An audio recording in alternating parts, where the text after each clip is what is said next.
மூராவிற்கு மதுவும் மாதுவும் இருந்தால் அதுவே அவனுக்கு சொர்க்கம். மூராவிற்கு இன்னும் ஏராளமான மதுவை ஊற்றி ஊற்றி கொடு, மயங்கட்டும். மயங்கி தன்னிலை மறக்கட்டும். மயங்கி குப்புற கிடக்கும் அவனை நிமிர்த்தி போட்டு அவன் தலையை கரகரவென்று தனியே கொய்து இங்கே கொண்டு உத்தரவு. பாதுஷா பாதுஷா என்கின்ற பட்டத்தை பெற்று நாடாள வேண்டுமென்றால் குள்ளநரி வேலையும் குறுக்கு புத்தியும் பாயும் புலியும் வேகமும் ஒருங்கே இருக்க வேண்டும். பாதுஷா, தங்களிடம் தோற்றுடைய தாரா இப்பொழுது ஆக்ராவிலே இருக்கிறாராம். தாரா, நீ ஆக்ராவின் எந்த மூளைக்கு ஓடி ஒளிந்தாலும் உன்னை தேடி கண்டுபிடித்து கொல்லாமல் விட மாட்டேன். தாராவோ சூசாவோ, இப்பொழுது நமக்கு பிரச்சனை. உங்கள் பெற்றெடுத்த தந்தையை என்ன செய்ய போகிறீர்கள்? பெற்றவர்தான், நானும் மறுக்கவில்லை ஜெய்சகா. ஆனால் ஆட்சி பொறுப்பை தர மறுத்து விட்டாரே. அரசியல் என்று வந்து விட்டால் அண்ணன் தம்பி அப்பா என்று பார்த்தால் முடியுமா? எனது தந்தை பார்த்து பார்த்து ரசித்து ரசித்து கட்டிய மாளிகை வெள்ளை மாளிகை. அதற்கு பெயர் தாஜ்மஹால். அந்த தாஜ்மஹாலை எனது தந்தையாருக்கு வாழ்நாள் சிறை கூடம். என் பெற்ற தந்தையாயிற்றே என்ற ஒரே காரணத்திற்காக அவரை உயிருடன் விட்டு வைத்திருக்கிறேன்.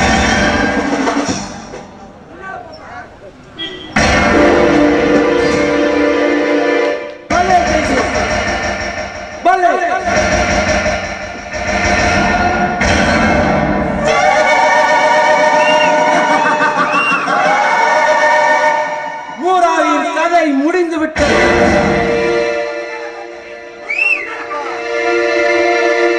முடியேந்திய ஆர்ப்பரித்த தலை இன்று தனியாக கொய்தெடுக்கும். மூராவின் முண்டம் அங்கே, தலை இங்கே. என் பகையாளியின் தலை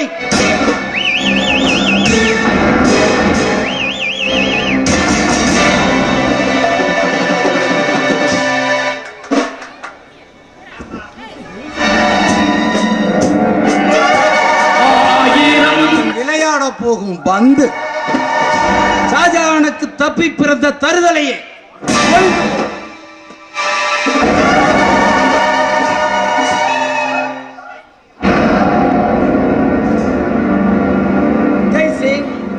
மூராவின் முண்டத்திலே கரும்புள்ளி செம்புள்ளி குத்தி கழுகு மேல் ஊர்வலமாக அனுப்பு. என்னை எதிர்க்க நினைப்பவர்களுக்கு இதுதான் முடிவென்று தெரிந்து கொள்ளப்படும். மூராவிற்கு எனது வாப்பா ஷாஜகான் என்று முடிசூட்டு விழா வைத்திருந்தார். பௌர்ணமி என்று சுல்தான், அதே பௌர்ணமி என்று இந்த அவுரங்கசீப்பிற்கு முடிசூட்டு விழாவென்று நாடெங்கும் அறிவித்து விடு. உத்தரவு பாதுஷா. நானே இனிமேலும் நாடாளும் சுல்தான். இனி நான்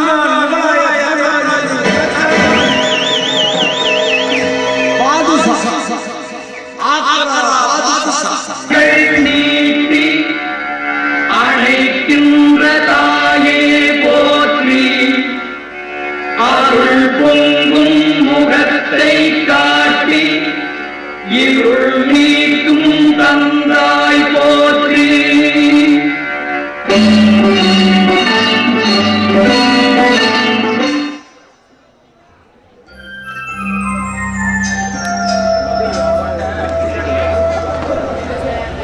அன்னை பவானி, இந்த நாடும் நாட்டு மக்களும் நலமுடன் வாழ அருள் புரிய வேண்டும். சிவாஜி, நம் மராட்டிய படையில் துடிப்பு மிக்க இளைஞர்களும் வலிமை கொண்ட வீரர்களும் நாள்தோறும் சேர்ந்த வண்ணம் இருக்கின்றனர். ஆகையால் நாம் படையெடுக்க இதுவே தக்க தருணம் சிவாஜி, இதுவே தக்க தருணம்.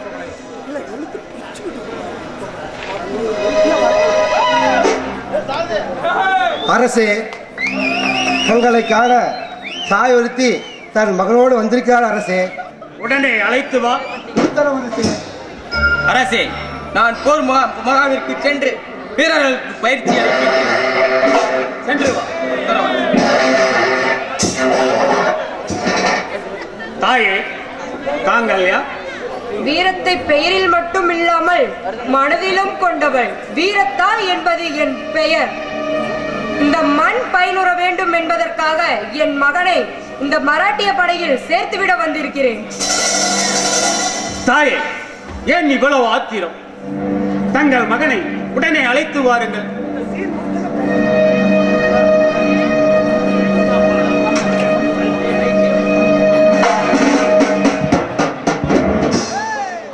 உன் பெயர் பாலாஜி தானே?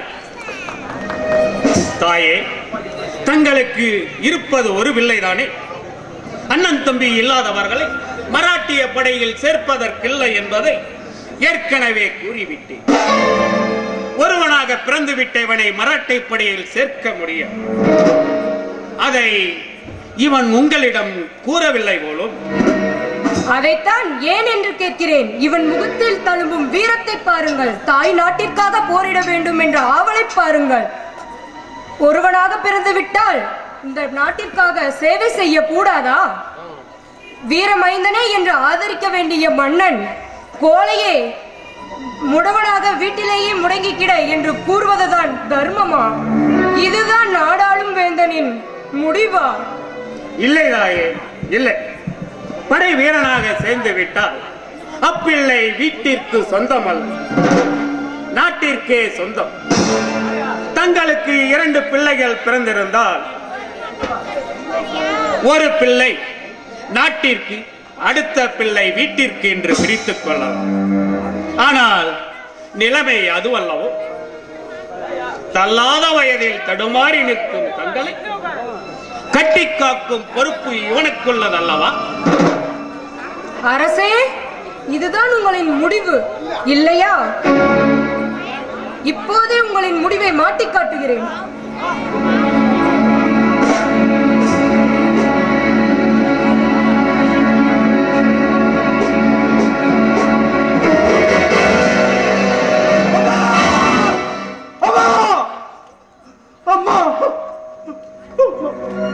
அரசே, இப்பொழுது இவன் ஒரு அனாதை.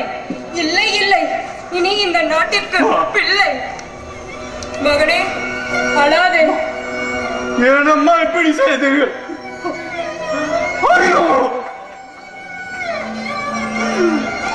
மகனே, அழாதே. ஆண் பிள்ளை அழக்கூடாது. ஆண் பிள்ளை அழுதான் அவன் ஒரு கோழை. நீ இந்த வீரத்தாயின் வயிற்றில் பிறந்தவன். கோழையாக அழுது நிற்காதே.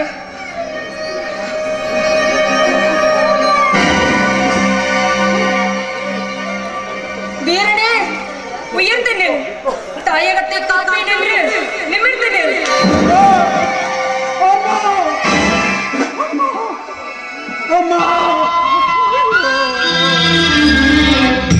பொழுதாகி போனதே இன்னும் தூக்கமா, சொல்லாமல் போவது தாயே நியாயமா? உயிர் தந்த தேவிக்கு உயிர் இல்லையோ? பாலூட்டி பாத்தியே பாலூத்தலாமோ? அன்னம் போட்ட என் தாயே உனக்கு அரிசி போட வந்து என்ன நானே நொந்தேன். ஆராரி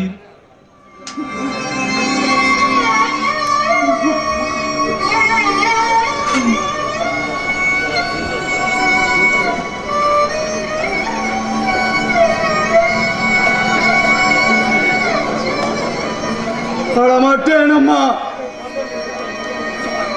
மாட்டேன்.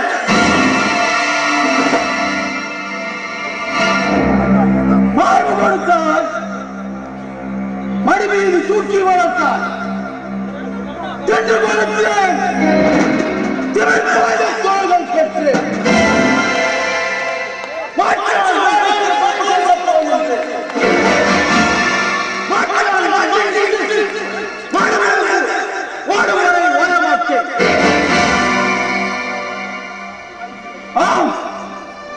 இது என்னால் உண்மைதான்.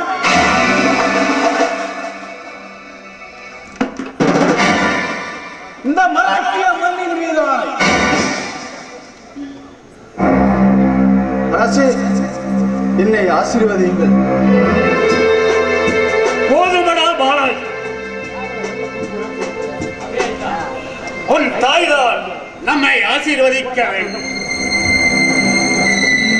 தாயே, உங்களை போன்றவர்கள் இருக்கும் வரை இந்த மராட்டியத்தை எவனாலும் வெல்ல முடியாது.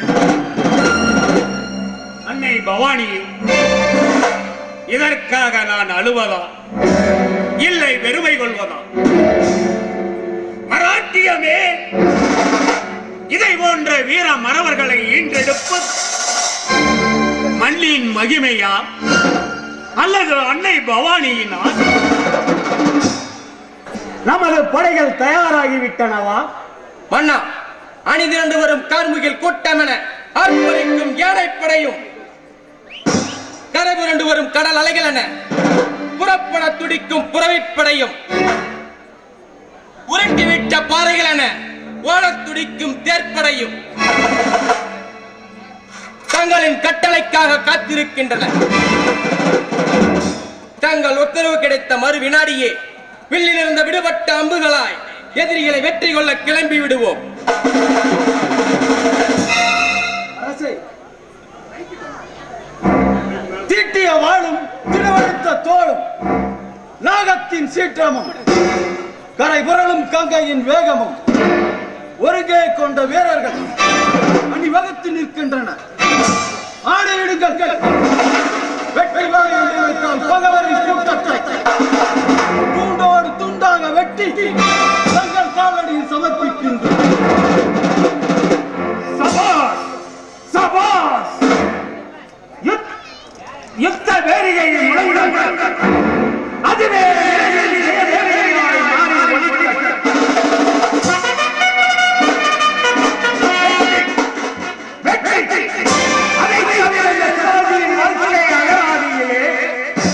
வேறு வார்த்தைகளில் இடம்பெறக்கூடாது.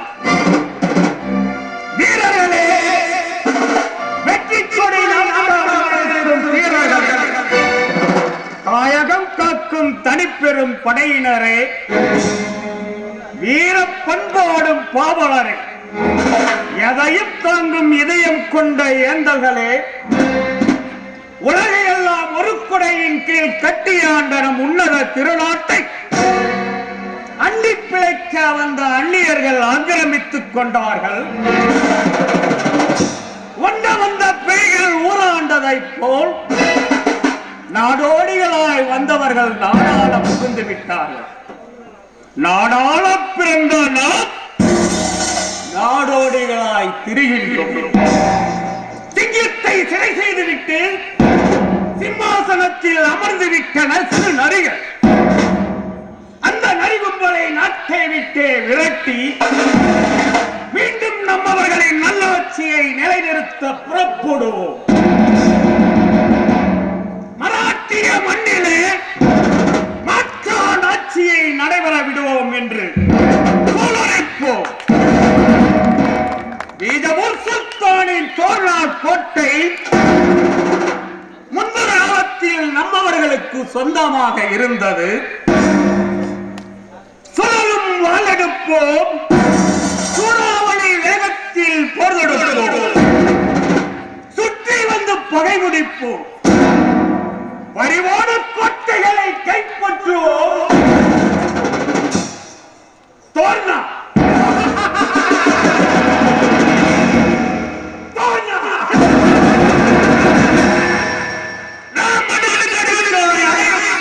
வெற்றிக்கு ஆரம்ப கட்டமாய்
வாழ்நாளிலே வெற்றியை தவிர வேறறியாத வீரன், எதிரிகளுக்கு யமனாக விளங்கிய தீரன், பீஜப்பூர் சமஸ்தானத்தின் தன்னிகரற்ற தளபதி, தன் வாழ்நாள் முழுவதும் போருக்காக அர்ப்பணித்து விட்ட இந்த அப்சல் கான் கேவலம் ஒரு மராட்டிய சுண்டலிடம் தோற்றுவிட்டார். அவமானம், மாபெரும் அவமானம்.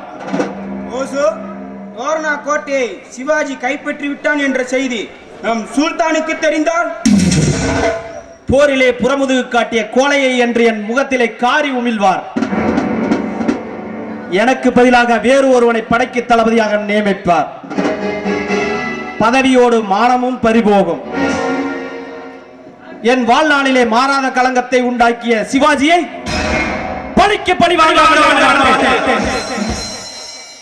அப்படியானால் மீண்டும் சிவாஜியோடு போர் தொடுக்க போகிறீர்களா? முட்டாள், அவனோடு மீண்டும் போரிட்டால் நான் உயிரோடு திரும்புவேனா என்பதே சந்தேகம்.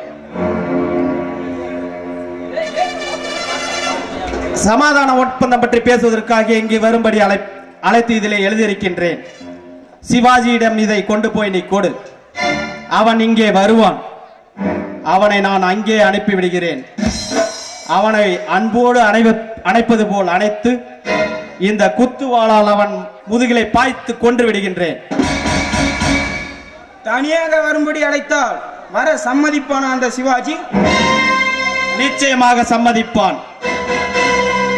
சிவாஜி போரிலே வல்லவன் என்றாலும் சமாதானத்தை விரும்புவன். இதை கொண்டு போய் அவனிடம் கொடுத்து அவனுடைய பதிலை அறிந்து வா.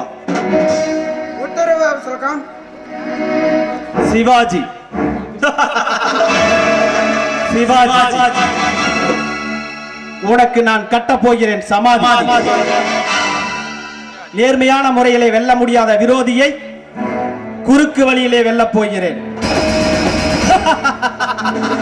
நான் அனுப்பியிருப்பது உனக்கு சமாதான ஓலை அல்ல, சாவோலை.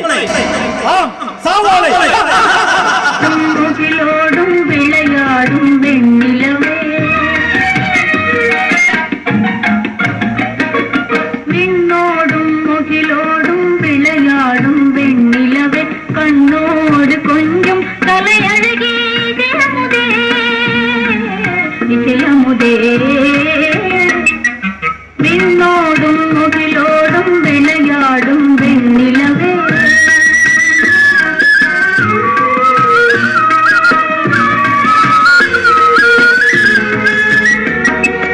அலைபாயும் கடலோரம் இளமான்கள் போலே, அலைபாயும் கடலோரம் இளமான்கள் போலே விளையாடி இசை பாடி விளையாலே உறவாடி இன்னும் காணலாம்.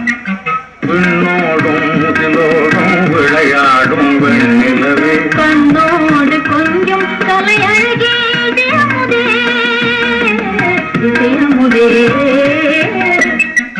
விண்ணோடும் முகிலோடும் விளையாடும் வெண்ணிலவே.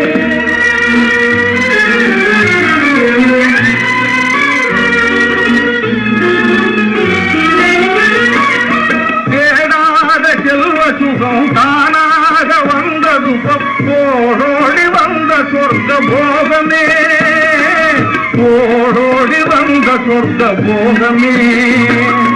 காணாத இன்ப நிலை கண்டாடும் நெஞ்சினிலே, ஆனந்த போதையூட்டும் யோகமே, வாழ்விலே விளையாடி இசை பாடி விழியாலே உறவாடி இன்னும் காணலாம். நின்னோடும் முகிலோடும் விளையாடும் வெண்ணிலவே.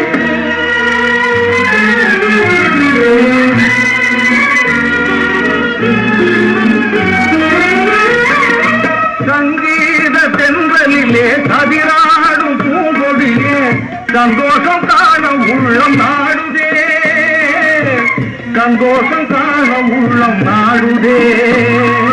மங்காத தங்கமிது, மாறாத வைரமிது, ஒன்றாக இன்ப கீதம் பாடுதே, வாழ்விலே விளையாடி இசை பாடி விழியாலே உறவாடி இன்னும் காணலாம்.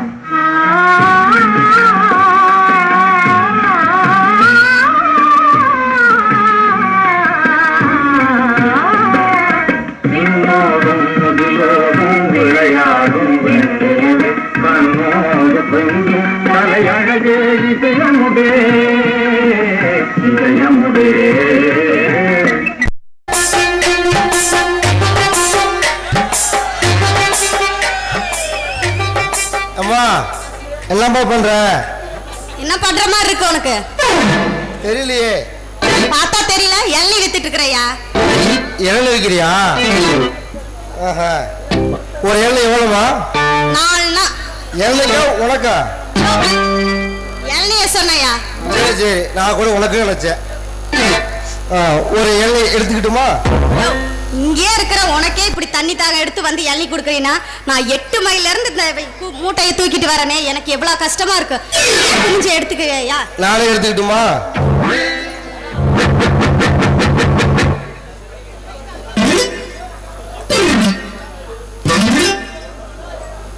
இளநீ வேணாமா? நில்லையாங்க. என்னையா நினைச்சிட்டு இருக்கிறோம் மனசுல? வரீங்க, எடுக்கிறீங்க, ஆட்டி பார்த்துட்டு அப்படியே வச்சுட்டு போறீங்க. அப்படி என்னையா அதுல எதிர்பார்க்கறீங்க? அம்மா, எங்க ஊரு இளநீ சின்னதா இருக்கும், ஆனா தண்ணி ரொம்ப அதிகமா இருக்கும். ஆனா வா இளநீ ஓடுதான் பெருசு, உள்ள தண்ணி இல்லையே, எப்படி வாங்குறது? யோ நில்லையா. இங்க வாரியா, ஓடு பெருசா இருந்து தண்ணி கம்மியா இருந்தாதாயா ருசி. அது நான் கொண்டாந்து விக்கிற இளநீர் தண்ணியே அது தனி ருசிதாயா. அப்படியா? ஆமா, உன் பேரு என்னம்மா? ஏன் அதெல்லாம் எதுக்குயா நீ கேக்குற? என்னம்மா, ஏதோ ஒரு ஆத்திராசத்து உதவி தான் கேட்டேன். தங்கம். தங்கம்மா? உரசி பாக்கட்டுமா? நீ தெரிஞ்சிடாதயா. ஒரு உரசி தான் பாக்குறேனே. உரசி தான் பாரு. ஆமாமா ஆமாமா, நான் தெரிஞ்சிட்டேன். ஆமா, உனக்கு கல்யாணம் ஆயிடுச்சா? அதெல்லாம் எதுக்கு நீ கேக்குற? இதுவும் தெரிஞ்சுக்கிட்டாமா.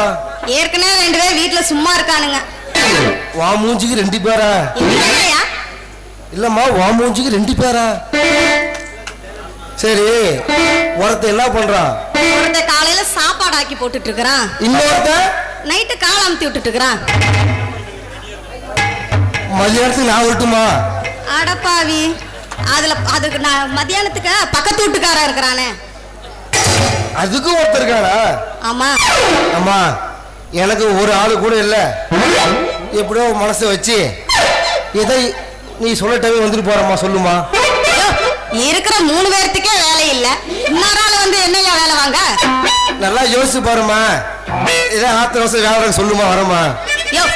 இருக்கிறவனுக்கே வேலை இல்லைங்கிற நீ வந்து என்னையா வேலை பண்ண போற? ஆனா நல்லா யோசிச்சு பாருமா, ஒருத்த துணி துவைக்கிறாங்க, ஒருத்த கால் அமைக்கிறாங்க, எங்கேயோ கொஞ்சம் யோசிச்சு பாரு, ஏதோ கொஞ்சம் நேரம் கிடைக்கும். இரியா யோசிக்கிறேன்.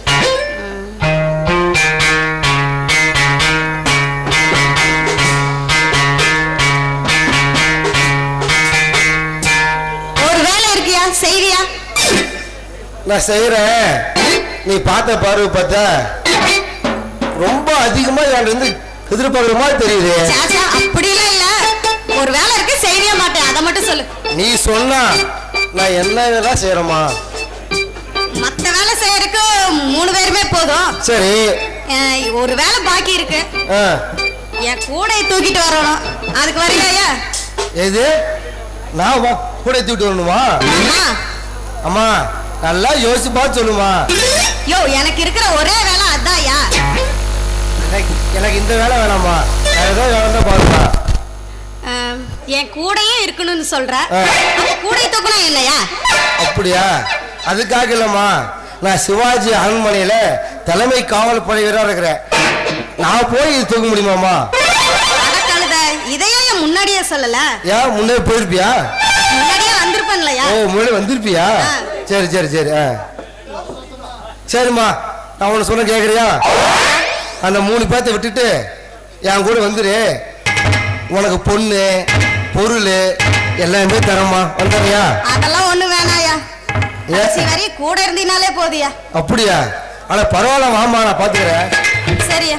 வெற்றி வெற்றி, வஞ்சகரை வேட்ட நாம் கொண்ட வெஞ்சினத்திற்கு வெற்றி, எதிரிகளை ஒழிக்க நாம் எடுத்த முதல் சபதத்திற்கு வெற்றி, முகலாயர் மீது நாம் தொடுத்த முதல் போரே முழு வெற்றி, மராட்டிய மண்ணுக்கு கிடைத்த மாபெரும் வெற்றி.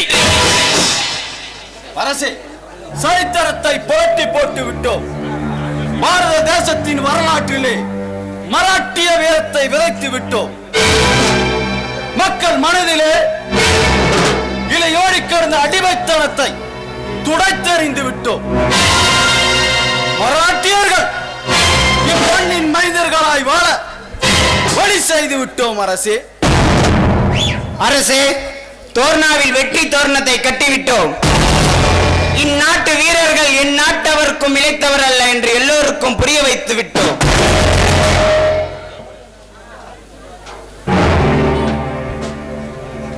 சிவாஜி, இந்த வெற்றிக்கு முழுமுதற் காரணமான உன்னை நான் பெரிதும் பாராட்டுகிறேன். என் முன்னாள் மாணவன் இந்நாள் மன்னனாகி இந்த மாநிலத்திற்கே வெற்றியை தேடித் தருவது எனக்கு மேலும் மட்டற்ற மகிழ்ச்சியை உண்டாக்குகிறது. குருதேவா, இந்த வெற்றிக்கு நான் ஒருவன் மட்டும் காரணம் அல்ல. எனக்கேற்ற பாகனை போல், தேருக்கேற்ற சாரதியை போல், நமது படைகளுக்கேற்ற தளபதியாய் விளங்கும் வீர பிரதாபன், பாய்ந்து வரும் ஈட்டியின் வேகமும், வழிநீக்கும் நாகத்தின் சீற்றமும் ஒருங்கே கொண்டு கூரை காற்றின போர்க்களத்தை சுற்றி வந்த இளைய தளபதி பாலாஜி,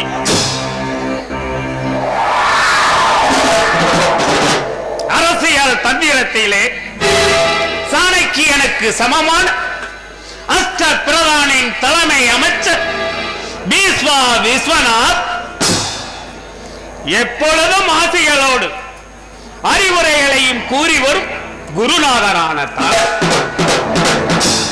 நீங்கள் நால்வருமே வெற்றிக்கு காரணமானவர்கள் தான்.